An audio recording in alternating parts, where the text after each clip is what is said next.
ஜப்பானில் போட்டுக்கிற மாதிரி புல்லட் ரயில், அதிவிரைவு ரயில் போட்டால் வேணால் மெட்ரோ ரயில் மாதிரி எல்லா போக்குவரத்து பிரச்சனையும் ஈஸியாக சால்வ் ஆகுது.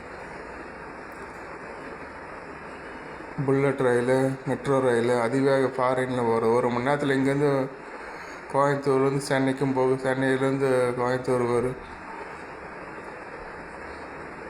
ஒரு மணி நேரத்தில் கோயம்புத்தூர்லேருந்து டெல்லிக்கும் போகும், சென்னையிலேருந்து ஹைதராபாத்தும் போகும். மெட்ரோ ரயில், அதிவிரைவு புல்லட் ரயில் போடணும். அப்போ தான் எல்லாமே கூட்டம் கம்மியாகும். மெட்ரோ ரயில் உள்ளே போட்டால் எல்லா சிட்டி கனெக்ஷன் கொடுத்தா தமிழ்நாடு மொத்தமும் டிராஃபிக் ஜாமுன்றதே இருக்காது. காருக்கு தேவையில்லாத வேலையே இருக்காது. மொத்தத்தில் எல்லாமே கரெக்டாக இருக்குது.